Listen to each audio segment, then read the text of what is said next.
Downtown. That song is stuck in my head. Hey there, creepy peeps. My name is Nightmare Maven and I love talking about horror. And I am especially gonna love talking about Last Night in Soho. If you're new here, hi, hello, welcome. So happy you found my channel, however it is you found my channel. If you're returning though, welcome back.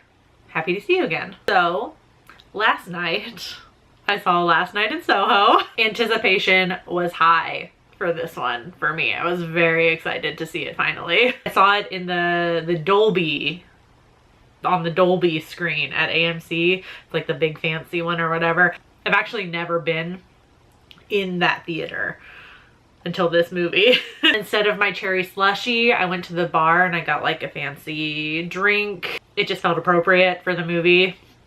I felt very fancy. Anyways though, the film follows Ellie, who moves to London to attend fashion school. When she moves into a gloriously old apartment, it triggers her ability to see people and things that aren't there.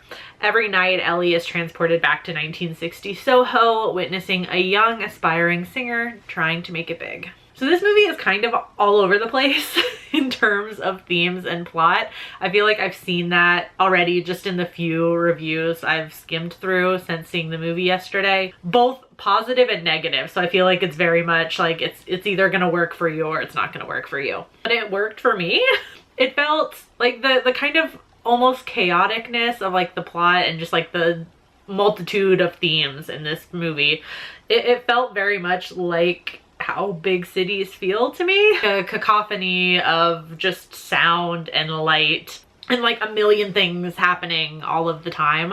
Very loud, it can be overwhelming, but it also has a sort of beauty to it, especially when you're looking at it like at arm's length through like a very nostalgic lens. Enter the very naive Ellie, who grew up in the countryside, and her obsession with 1960s London. An obsession that I feel like very much triggers her visions every night. Almost like she's casting a spell essentially to be transported back there. She already has the obsession. She plays the music. As it starts off, we get that very like enamored kind of view of city life and how it's like beautifully chaotic.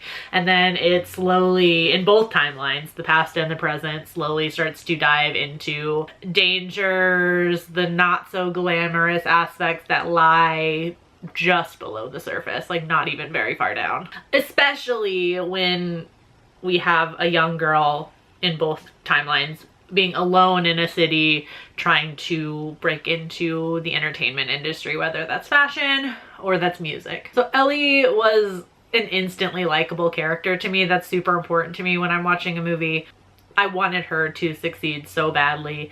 So just as soon as things started to go even a little bit bad, I was so tense because I just wanted everything to work out for her. I wanted her to be okay. It probably didn't help that her ability that she has, she can also sometimes see her dead mother watching over her. So when the movie opens with this fact, I was instantly misty-eyed and on board to follow Ellie anywhere. Love characters like that. There's just instantly likable, instantly care about their well-being. It's a great a great way to start going into a movie. I won't reveal any spoilers about the end of the movie. I will say the twist isn't entirely unpredictable. It worked fine for me. I didn't need it to be like something completely out of left field that I didn't see coming, because nostalgia and just, you know, retro music, movies, whatever, are a big influence within the film with the character Ellie, and just on the film itself as we're watching it. It has a lot of giallo style to it, which, you know, as we know, is a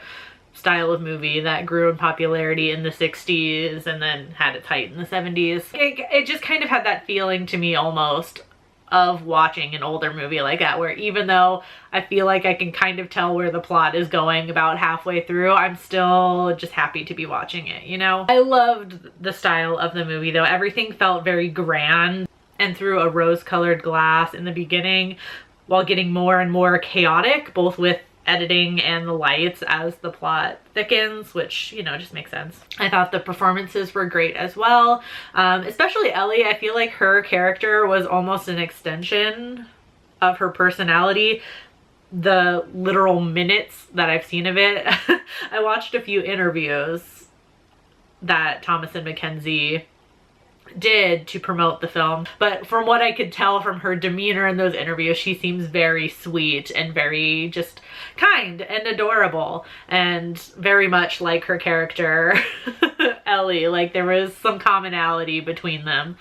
And of course, Anya Taylor-Joy is a goddess. I'm very biased because I have a huge crush on her, but she is just magnetic. She's just magnetic, not only because she is beautiful, but just every performance I've seen her in, it just sucks me in. Like, I can't take my eyes off her on the screen. I think this is one of those movies for me, maybe it won't be that way for everybody else, but I watched it at like the right time. It was like a perfect storm of like where I am in my life and things I've been through, and then watching this movie that had certain themes going on that I very much connected to and picked up on, especially where it concerns, you know, kind of being obsessed with the past, and to the point where you're maybe trying to save somebody or trying to fix something that's already happened. It's just, like I said, it's a perfect storm. So it's a 5 out of 5 for me.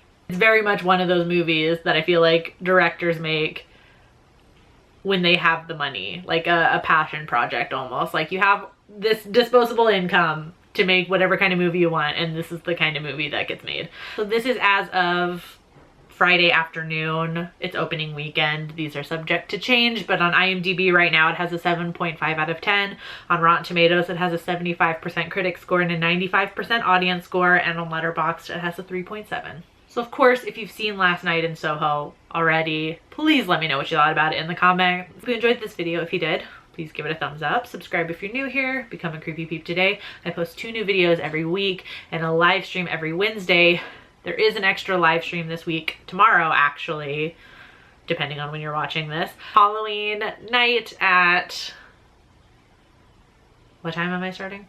7 p.m. Eastern Standard Time. I'll see you very, very soon in that case if you show tomorrow for the live stream, or just pop in and say hi. Until then, stay strange. Bye.